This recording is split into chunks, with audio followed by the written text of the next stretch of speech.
ห้องจันขามพาสันกำหินใหญ่เดละนาเมื่อวันนี้น้ำต้นตาดฝั่งเราไทยหัวใจใจคิดหอดสู่ผู้ไปกำอยู่ทิ้นไกลนอละนาง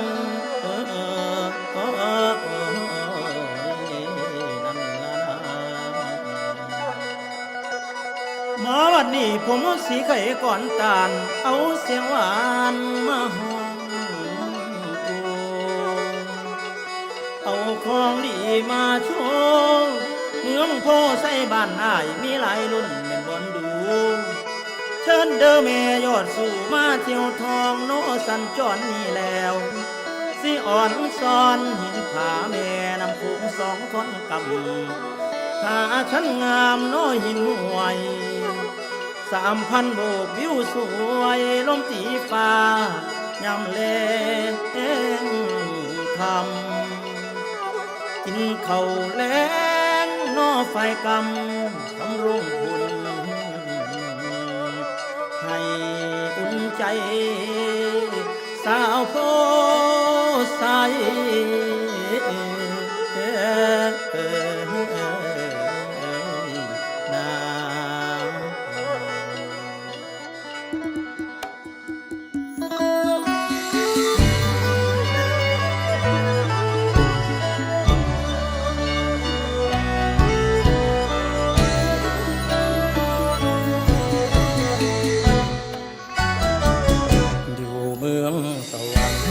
บ่าวพา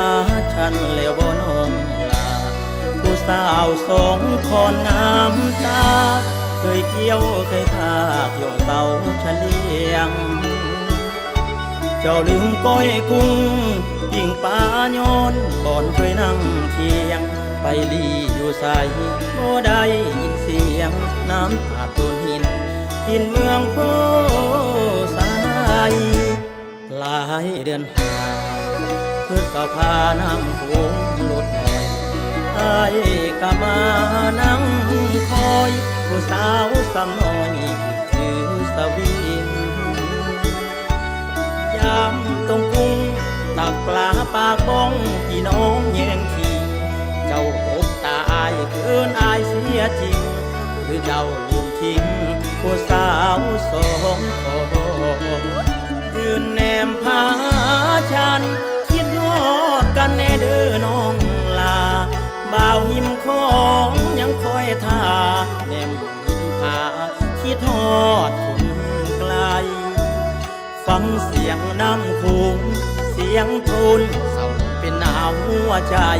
หากเจ้าคือเก่าบ่เคยเปลี่ยนไปผู้สาวผู้ใสให้เจ้าคืนมาไอ้นั่งเศร้าเบิ่ง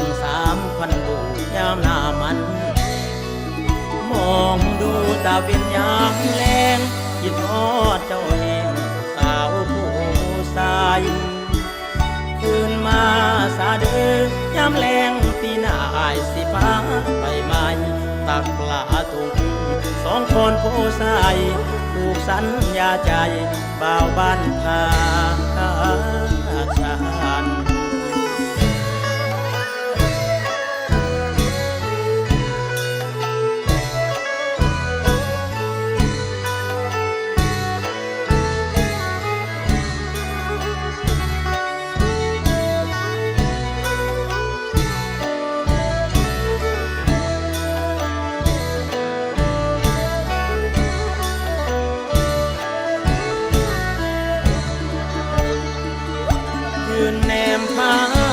ฉันคิดฮอดกันแน่เด้อน้องลา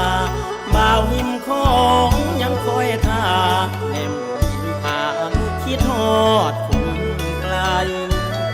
ฟังเสียงน้ำคูงเสียงทุนเศร้าเป็นหนาวหัวใจหากเจ้าคือเก่าบ่เคยเปลี่ยนไปผู้สาวผู้ใสให้เจ้าคืนมาไอ้นั่งเศร้าโศกเบิ่ง3,000บูยามหน้ามันมองดูตาเป็นยามแลงคิดทอดเจ้าเองสา คืนมาสาเดือยามแรงปีหน้าอายสิพาไปใบตักปลาตุงสองคนผู้ชายผูกสัญญาใจบ่าวบ้านพาชานคืนมาสาเดือยามแรงปีหน้าอายสิพาไปใบตักปลาตุงสองคนผู้ชายผูกสัญญาใจบ่าวบ้านพาชา